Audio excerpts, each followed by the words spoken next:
परमात्मा की, सतगुरु बंदी छोड़ कबीर साहिब की, सभी संतों की, सभी भक्तों की, सत्संग कराने वालों की, आज के आनंद की, सकल हंस को बंदगी साहिब बंदगी। तो परमात्मा की दया है जो आज यहाँ लखनऊ में मालिक के मूल ज्ञान का प्रचार हो रहा है। बड़े भाग होते हैं जीवों के जो इस मूल ज्ञान को सुन पाते हैं, और उससे भी ज्यादा भाग होते हैं जो समझ पाते हैं, क्योंकि सबके बस की बात नहीं है इस ज्ञान को समझना। बड़े बड़े ऋषि मुनि पीर पैगंबर औलिया इस दुनिया में आए और भक्ति करके, याद रखना भक्ति करके, सत भक्ति नहीं, भक्ति करके इस दुनिया से चले गए। क्योंकि भक्ति बहु प्रकार की, बहुत प्रकार की भक्ति है इस दुनिया में। आप देखोगे लोग पत्थर पूज रहे हैं, उसको भी भक्ति बोल रहे हैं। लोग किसी नदी में स्नान करने जा रहे हैं, उसको भी भक्ति बोल रहे हैं। कोई मंत्र जप रहे हैं, कोई जंतर जप रहे हैं, कोई माला फेर रहे हैं, उसको भी भक्ति बोल रहे हैं। नहीं, भक्ति बहुत प्रकार की है। कोई नाभि में ध्यान लगा के बैठा है श्वासों में, उसको भक्ति बोल रहे हैं। कोई हृदय चक्र पे ध्यान लगा के बैठा है, दिल में जो धड़कन चल रही है उसको सुन के सोच रहे हैं हम भक्ति कर रहे हैं। यानी अनंत प्रकार की भक्तियां इस दुनिया में चल रही हैं, लेकिन सत भक्ति नहीं चल रही। सत भक्ति में और आम भक्ति में फर्क क्या है? जो आम भक्ति है वो सत्य को छोड़ के बाकी जो कुछ भी है उसको पकड़ने को आम भक्ति कहते हैं। इसको असत भक्ति भी कहते हैं। भक्ति तो है लेकिन असत्य की।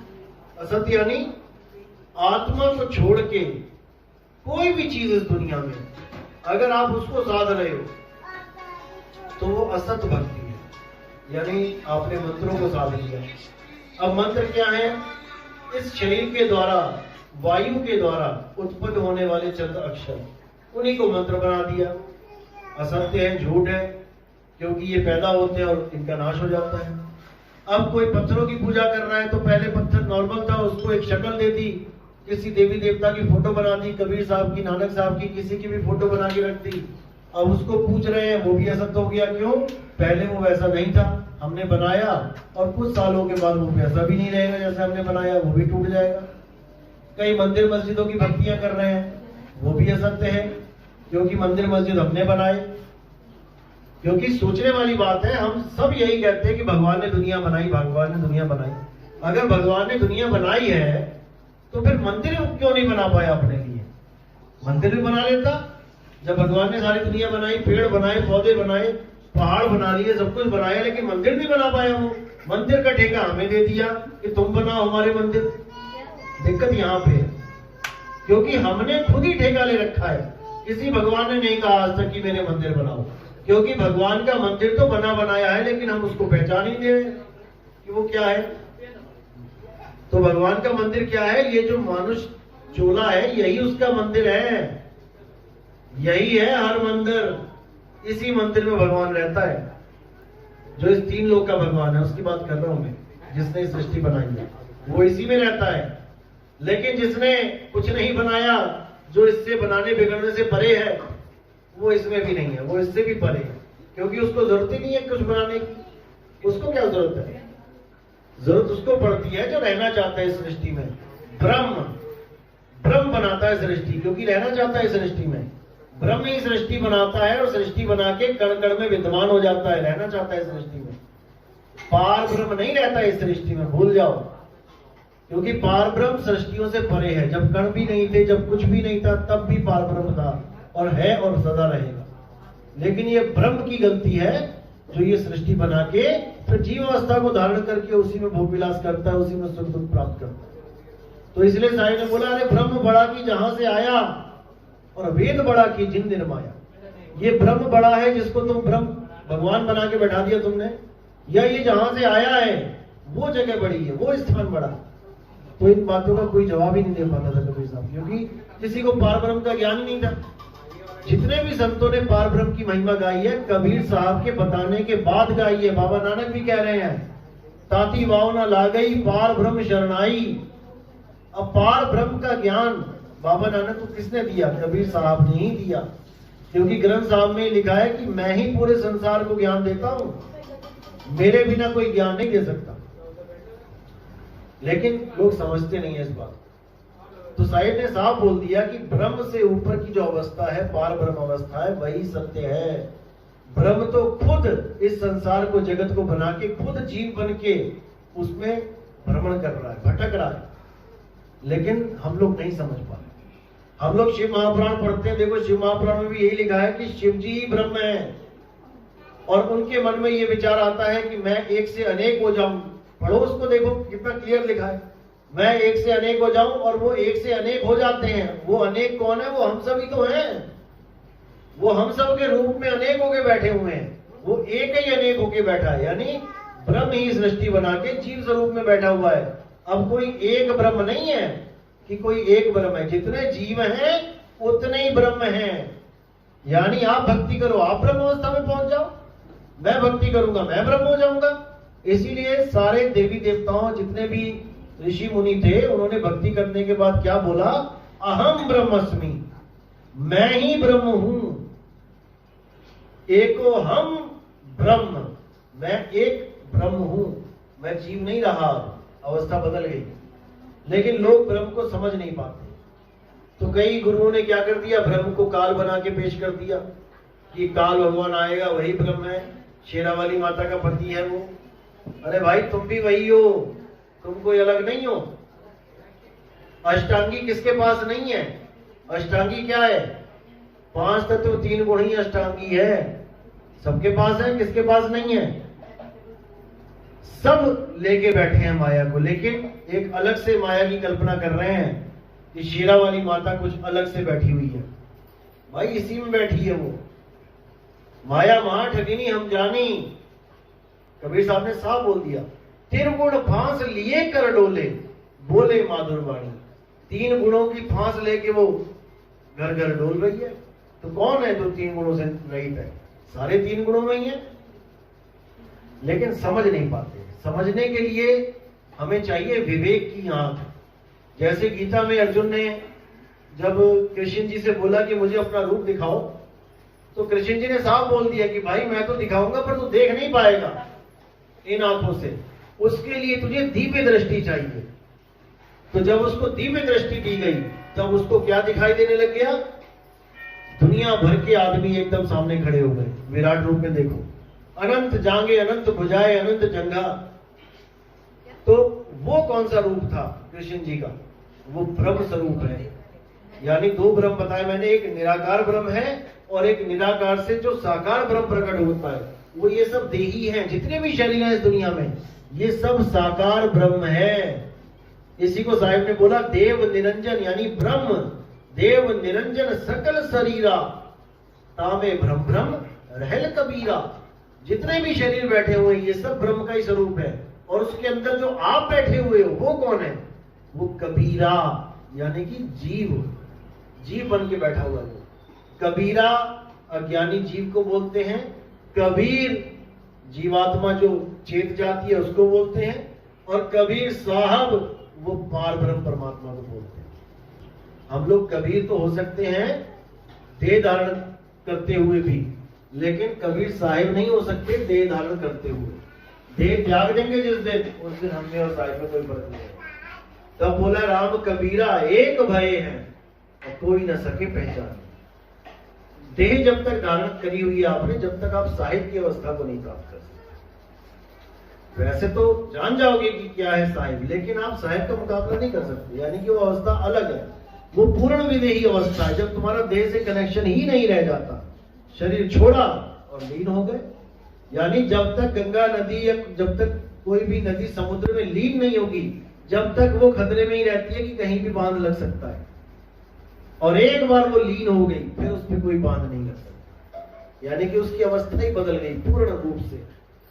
तो वो विदेही अवस्था होती है, जब हम शरीर को त्याग देते हैं, वो तब प्रकट होता है, तब वो जीव प्राप्त होता है। तो साहिब ने कोई कमी नहीं छोड़ी बताने के लिए तीनों अवस्थाओं का, जीव, शिव और पीर। जितने भी गुरु इस संसार में, ये हमें जीव से शिव बनाने में लगे हुए। लेकिन कबीर साहब क्या कहते हैं कि शिव बनने की जरूरत ही नहीं है। यानी कि तुम सीधे बाईपास करो इसको। विहंगम चाल इसी को कहते हैं। जैसे बीच बीच में स्टेशन आते हैं, 1 स्टेशन, 2 स्टेशन, 3 स्टेशन, अब हमने उन स्टेशनों पे नहीं रुकना है। अब विहंगम चाल यानी सीधे पक्षी की चाल, उड़े और सीधे कहीं पे स्टॉपेज नहीं है आपका। तो इसी विहंगम चाल की महिमा सब संतों ने गाई है। गरीबदास जी ने बोला, सतगुरु के लक्षण कहूं अचल विहंगम चाल, और हम अमरापुर ले गए ज्ञान शब्द सरघाल। वो कह रहे गुरु तो बहुत बैठे हैं अपनी अपनी चाल देने के लिए, अपनी अपनी भक्ति विधि देने के लिए। कहीं भी चले जाओ कोई ना कोई भक्ति विधि मिल जाएगी, लेकिन विहंगम चाल नहीं मिलेगी, क्योंकि ये सतगुरु के लक्षण हैं जो आपको विहंगम चाल देता है। यही कबीर साहब फिर बोल रहे हैं कि शब्द विहंगम चाल हमारी, कहे कबीर सतगुरु नहीं ताली, खुले कपाट शब्द झनकारी, पिंड अंड के पार सो देश हमारा। यानी जितनी भी भक्तियां हैं ये सब पिंड और अंड की और ब्रह्मांड की भक्तियां हैं, लेकिन जो कबीर साहब की भक्ति है वो सीधे शब्द की भक्ति है। उसमें कोई लाग लपेट नहीं है, उसमें कोई रोड़ा नहीं है, कोई अटकाव नहीं है, कोई मंडल नहीं है, कोई ठहराव नहीं है कि आपको ठहरना पड़ेगा रास्ते में कहीं, नहीं, सीधा विहंगम चाल। तो इसी को बार बार कबीर साहब ने समझाया, लेकिन बाकी जितने संत हैं ये समझ नहीं पाए, इसीलिए आज इतने पंथ बने बैठे हैं। 1 से 12 हो गए, आए एक ही घाट से उतरे एक ही बाट, बीच में दुविधा पड़ गई, हो गए 12 बाट। अगर आज ये सारे संत जितने भी बैठे हैं अगर एक बार विचार कर लें कि हम जो भक्ति विधि दे रहे हैं ये सही है या नहीं, मैं कहता हूं फिर से एक पंथ चल पड़ेगा, फिर से एक पंथ चल पड़ेगा। लेकिन जब तक हम ये नहीं समझ पा रहे हैं कि हम जो दे रहे हैं, संत महात्मा जितने बैठे हैं ये समझ ही नहीं पा रहे जो हम दे रहे हैं इससे मुक्ति होगी कि नहीं होगी, इतना विवेक इनके पास नहीं है जो इसको, इस दूरदृष्टि को देख सके। तो साहिब ने साहब बोला, फूटी आंख विवेक की और लखे ना संत असंत, और जिसके संग 10-20 है वह गुनाह महल। आज के टाइम में केवल यही चल रहा है कि जिसके संग 10-20 हैं, जहां भीड़ देखते हैं बंदा वहां सोचता है यहां मिलेगी हमें मुक्ति। क्यों?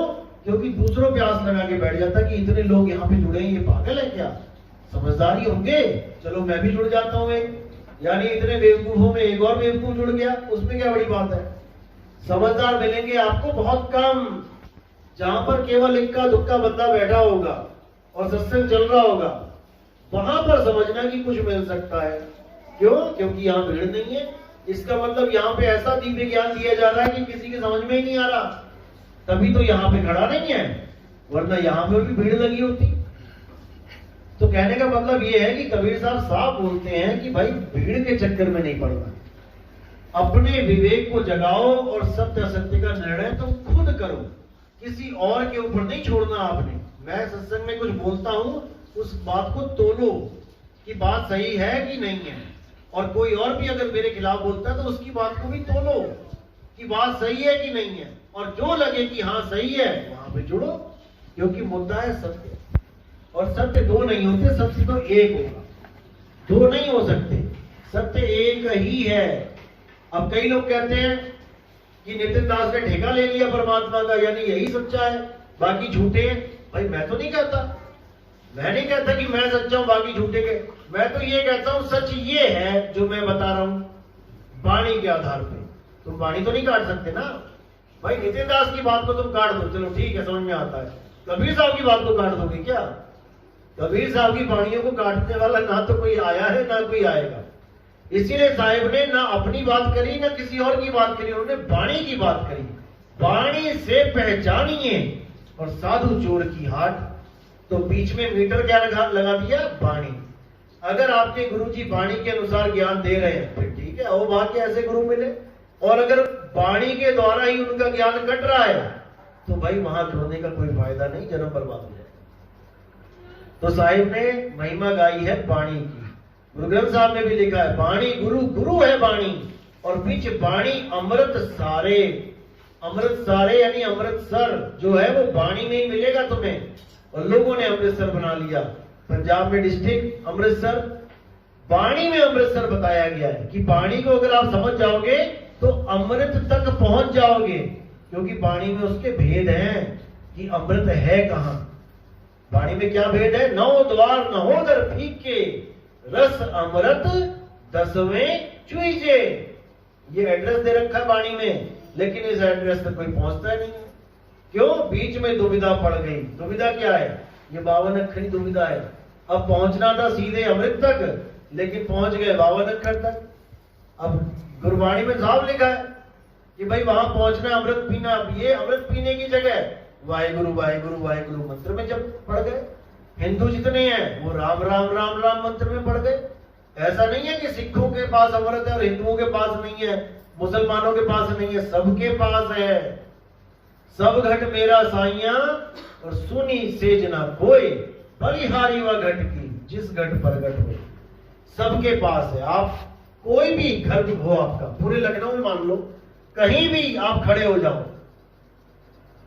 आपके पैरों के नीचे पानी है। कहीं भी खड़े हो जाओ, चाहे डालीगंज में हो जाओ, चाहे तेलीबाग में हो जाओ, चाहे कहीं भी हो जाओ, हजरतगंज में हो जाओ, जहां पर भी आप खड़े हो, आपके पैरों के नीचे पानी है। ऐसा नहीं है कि आपके पैरों के नीचे पानी नहीं। इसलिए घट घट मेरा साइया सुनी सेज ना कोई। लेकिन उस पानी को कैसे प्राप्त करें ये बताने वाला गुरु नहीं मिल रहा है, नाम जपाने वाले सारे मिल रहे हैं।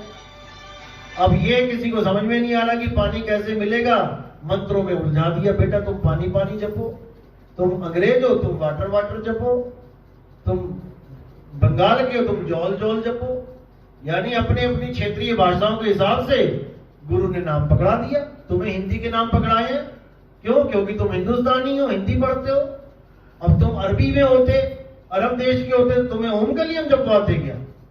फिर तुम्हें अरबी भाषा में देखते कोई ना कोई। तुम अंग्रेज होते तो तुम्हें अंग्रेजी भाषा में कोई ना कोई नाम देते।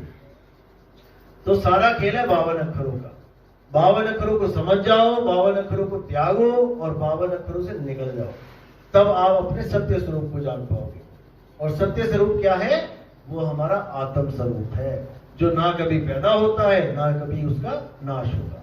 शरीर का जन्म भी होता है, शरीर का नाश भी होगा। तो इसीलिए साहिब ने बोला कि जितने भी गुरु हैं अपने आत्म स्वरूप को छोड़ के 52 अक्षरों को या मंत्रों को, जंत्रों को, तंत्रों की साधना करवा रहे हैं, ये सब गुरुआ लोग हैं। गुरु नहीं है ये, गुरुआ। इसको बोला गुरुआ तो घर घर फिरे कौड़ी केर 50, अपने रूप की खबर नहीं और शिष्य कर्ण की आस। अपने रूप को जानता नहीं है कि मेरा स्वरूप क्या है और शिष्य बनाने में लगा हुआ है। अब करता क्या है? खुद के शरीर को भगवान बना देता है और चेले के शरीर को भगत बना देता है। अब खड़े हो जाते हो गुरु की फोटो लेके, उसके आगे अगरबत्ती लगा के खड़े हो जाते हो। अब किसकी पूजा कर रहे हो? शरीर की पूजा कर रहे हो। और शरीर क्या है? शरीर 3 गुणों के अंतर्गत भक्ति में आता है। शरीर की भक्ति 3 गुणों की भक्ति है। शरीर से परे की भक्ति जब जानोगे तब समझ में आएगा कि क्या है। तो कहते हैं गुरु को मानुष जानते ते नर कहिए अंध। अब हम बात करते हैं गुरु की, भैया तुमने गुरु धारण किया है? हाँ मैंने गुरु धारण किया है। अब उससे पूछो कि तुम्हारा गुरु देह है शब्द है, तो उसको समझ में नहीं आता कि बोल क्या रहे हैं। क्योंकि जितने भी लोगों ने गुरु धारण किया है उन्होंने देह गुरु को धारण कर लिया है, जबकि करना किसको था? शब्द गुरु को धारण करना था। देह गुरु तो एक माध्यम है, देह गुरु एक माध्यम है शब्द गुरु तक पहुंचाने का, उसका भेद बताने का। लेकिन शब्द गुरु की एबीसीडी नहीं पता और देह गुरु को सर्वे सर्वा मान के बैठ गए। इसलिए साहब ने बोला देही को सतगुरु कहे सो नर कहिए अंध, और रहे दुखी संसार में आगे जम के फंद। संसार में भी दुखी रहेगा वो जो गुरु को देह मान के बैठा है, और आगे जम के फंद, आगे फिर जब राजा खड़ा है। क्योंकि शब्द गुरु से प्रेम है नहीं, शब्द गुरु से मिलाप है नहीं, कौन आएगा लेने? देही गुरु आ जाएगा लेने। और देही गुरु आ गया तो समझ लो क्या आ गया? एक पिंजड़ा आ गया तुम्हें लेने के लिए। क्योंकि शरीर एक पिंजड़ा है, 5, 25, 3 का पिंजड़ा, वाह मैं तुमको राखे हूं। ये शरीर एक पिंजड़ा है। अब तुम खुद पिंजड़े में बैठे और तुम आस लगा ली दूसरे पिंजड़े की कि गुरुजी आएंगे। गुरुजी किसको मान लिया? गुरुजी पिंजड़े को। यानी एक पिंजड़े से निकले और दूसरा पिंजड़ा सामने तुमने तैयार कर दिया। अब कहां जाओगे? तो इसलिए कबीर साहब ने बिल्कुल खंडन कर दिया कि भाई संत को ठीक है आप इज्जत मान करो, लेकिन संत की हद कहां तक है उसको भी जान लो। सेवा जरूर करो उसकी। सेवा को 2 ही भले, एक संत एक राम। और राम है गाता मुक्ति का, संत जपावे नाम। कर दिया क्लियर कि राम है दाता मुक्ति का। मुक्ति का दाता संत को मत समझ लेना। संत अपना काम करने आया है, संत दिया जलाने आया है, रोशनी करने आया है, लेकिन अंधकार से बचाएगा कौन? दिया। आप देखो टॉर्च लेके जाओ, जिसने बनाई है टॉर्च उसका तो नाम भी नहीं जानते होंगे आप किसने बनाई है, लेकिन उसकी बनाई टॉर्च आपके हाथ में जब आ जाती है आप अंधेरे को चीरते हुए निकल जाते हो कहीं से कहीं। तो कौन कौन आपके साथ है? वो प्रकाश आपके साथ है, वो राम आपके साथ है। राम है दाता मुक्ति का, संत जपावे नाम। संत ने तो आपको राम से जोड़ दिया, अब राम और आप बीच में कोई नहीं है।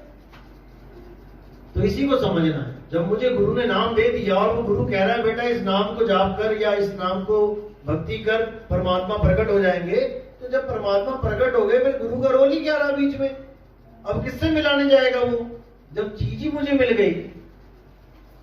समझो बात को, यहाँ पे जितने भी गुरु बैठे हैं ये सब नाम भी तुम्हें दे रहे हैं, ये कहकर कि परमात्मा दे दिया, उसके बाद अपना भी रोल बता रहे हैं कि हम तुम्हें लेने भी आएंगे। अरे भाई जब तुमने परमात्मा ही दे दिया और मुझे परमात्मा मिल गया तो अब तुम किससे मिलाने लेके जाओगे? कहां जाओगे? मुझे किसके पास लेके जाओगे?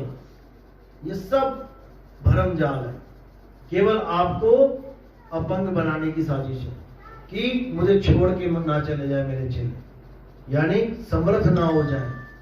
क्योंकि हम लोग समर्थ हैं, हम उड़ सकते हैं, लेकिन हमें मुर्गी का बच्चा बना दिया इन लोगों ने, यानी गलियों में घूमता रहे, दाने चुगता रहे। अरे भाई हम बाज हैं, उड़ने वाले हैं हम, हमें कोई ऐसा गुरु नहीं मिल रहा जो हमें पंख दे दे। और जब हमें पंख मिल जाता है फिर हम सीधे उड़ते हैं, उड़ारी मारते हैं। अब हमें किसी की जरूरत नहीं है। हाँ, बलिहारी व घट की, कहते हैं जिस घट प्रकट हुई। जो गुरु तुम्हें ज्ञान दे रहा है, जो समझा रहा है, ठीक है, अपनी जगह वो भी ठीक है, लेकिन जो परमात्मा है वो परमात्मा ही है। उसमें हम कोई पार्शियलिटी नहीं कर सकते कि मैं अपने गुरु को ही परमात्मा बोलने लगा। परमात्मा परमात्मा है, गुरु गुरु है, शिष्य शिष्य है। लेकिन एक अवस्था ऐसी आती है जब तीनों एक हो जाते हैं, वहां पर वो अलग चीज है, वो देह से परे का ज्ञान है। जब तक देह में है, जब तक ये समझना पड़ेगा जो बता। कोई सवाल है किसी का? कुछ पूछना चाहता है? आप कहां से? बाराबंकी से, तहसील फतेहपुर। तो नाम कहाँ से लिया पहले आपने? नाम पहले तो कबीर पंथ से। कौन से कबीर पंथ से? कबीर पंथ बहुत सारे। पंजाब में साहब रहते हैं। पंजाब में जिला कौन सा? अब रहने वाले यहीं के, वहाँ कोई आश्रम है वहीं पे रहते हैं। अच्छा, धर्मदास गद्दी से है या कौन सी गद्दी से है? नहीं पता, ये नहीं मालूम। चलो कोई बात नहीं। फिर जय गुरुदेव जी में गए। अच्छा, वहाँ 5 नाम, 5 आवाज, 5 रूप, 5 अस्त्र सब। ठीक है। उसके बाद सत्संग हम आपका जो है 3 बजे रात में है, मोबाइल पर रिसर्च करना है। 3 बजे रात में? हाँ। अच्छा, तो आपका सत्संग मिला। अच्छा, फिर सुनना चालू किया तो हमें बहुत अच्छा लगा। कितना टाइम हो गया सुनते हुए? 1.5 साल। 1.5 साल हो गया? अच्छी बात है। फिर वो 5 नाम अभी हैं कि चले गए? वो नहीं, कुछ नहीं, चले गए? कुछ नहीं। कोई बात। आप नाम दीक्षा लेने आए हो? अच्छा, ठीक है, आ जाओ, आगे आ जाओ।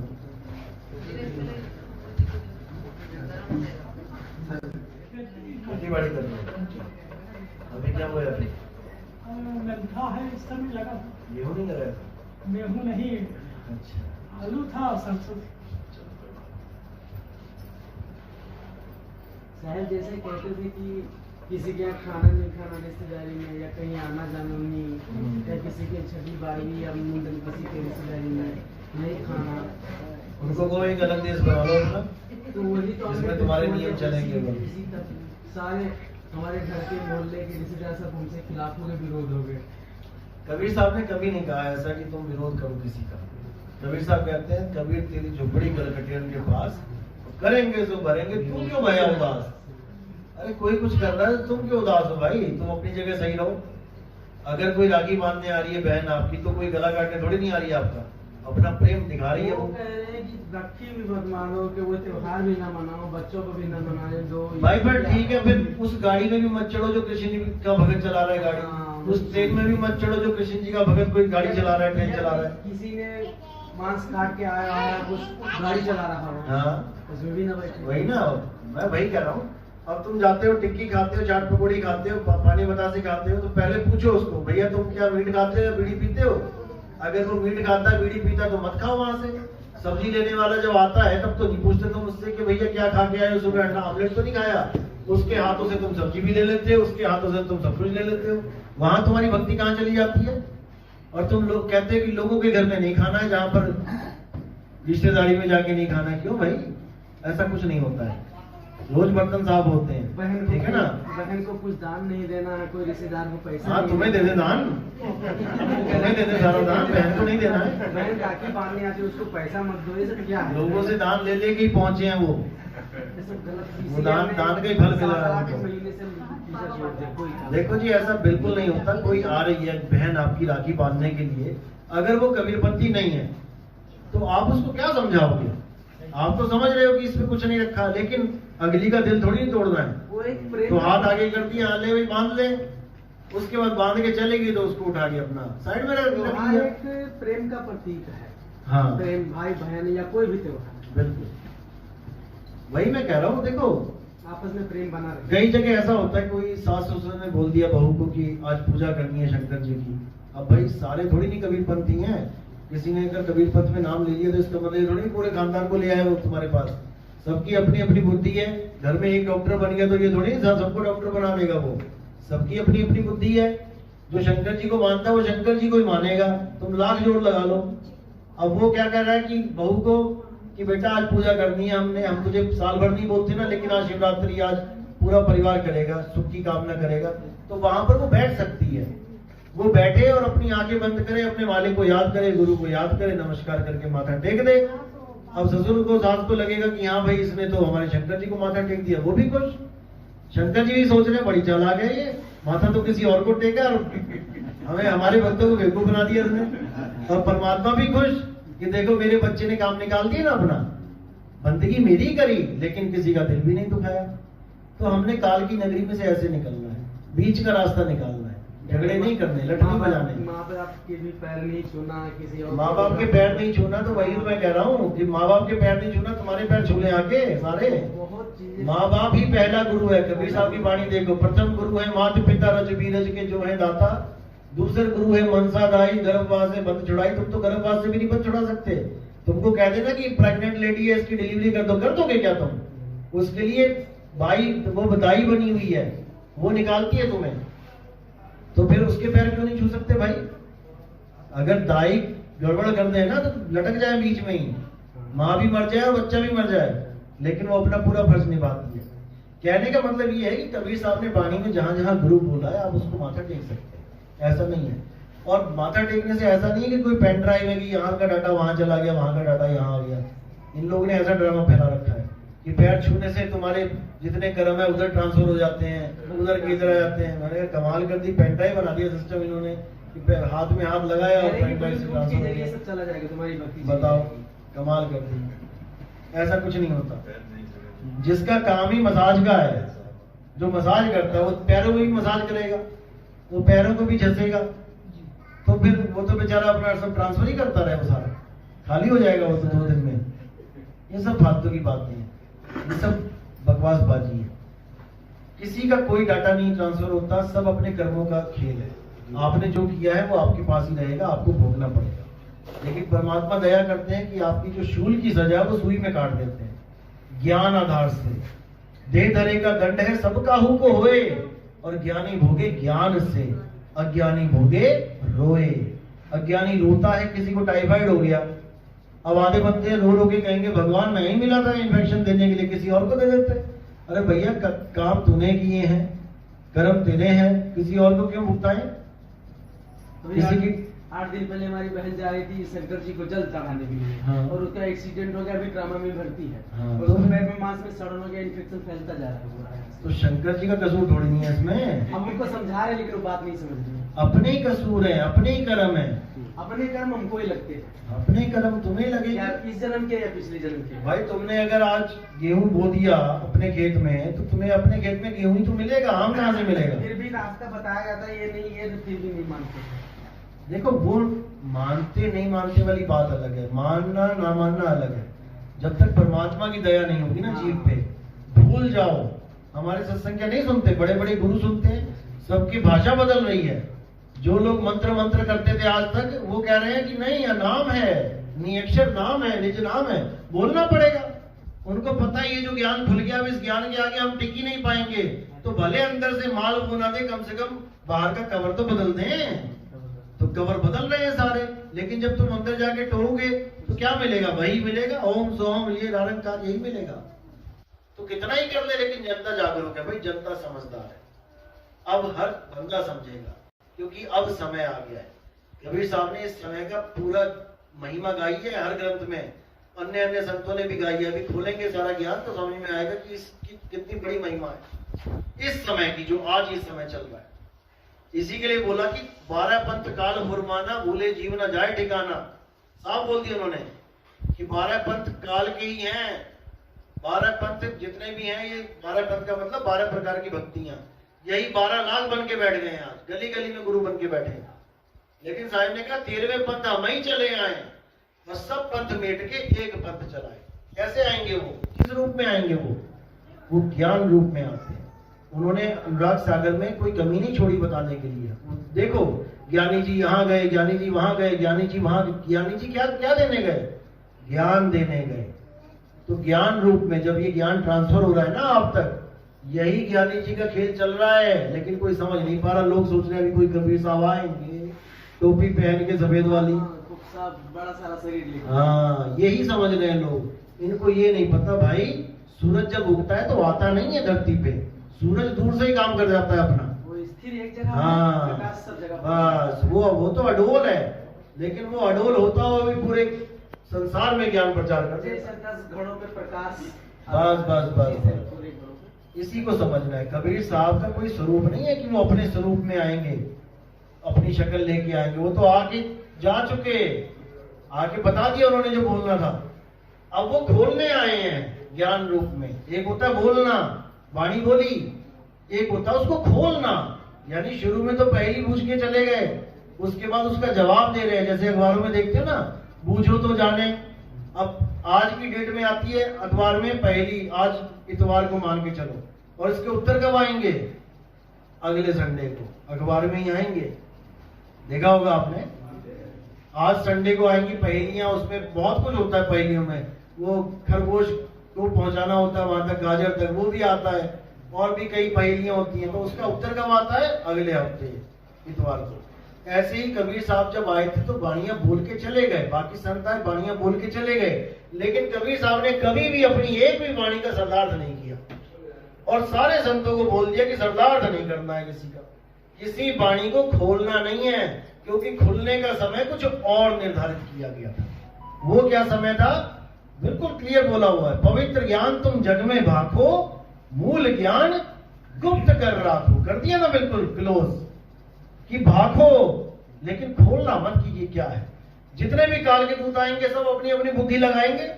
कबीर साहब ने ऐसा बोला, कबीर साहब ने वैसा बोला, सोने की सड़कें होंगी, ऐसे होगा वैसे होगा, हवाई जहाज होंगे, दूध की नदियां बहेंगी। बताओ, दूध की नदियों में नहला के डुबा के मारना हमें?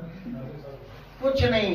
ये सब कबीर साहब ने जानबूझ के लिखवाया इसे, क्योंकि तभी आप निवेड़ा कर पाओगे कि सत्य क्या असत्य क्या है। तभी निवेड़ा कर पा रहे हो। पंजाब में भी कीर्तन गाते हरबंस सिंह साहिब जी, उनकी कीर्तन सुनते थे पहले बहुत दिन से। 8-10 साल में हम बाहर गए पंजाब में, तो कहते हैं सत्संग में, वो भी बताते हैं कि जैसे राम राम करता सब जग, राम ना पाया जाए तो राम राम सब कर। बस दिक्कत ये है ना कि उन्होंने वो ये बोलते हैं राम राम करता जग फिरे, और फिर वो वाहेगुरु करवा देते हैं। और गुड़ को नहीं परख रहे। अगर नानक साहब अब आए होते तो वो ये राम राम काट के करते, वाहेगुरु करता जग फिरे, और वाहेगुरु पाया ना जाए। लेकिन वो गुड़ नहीं पता है। हाँ बस इतना। राम तो सब दशरथ के बेटा जमाने में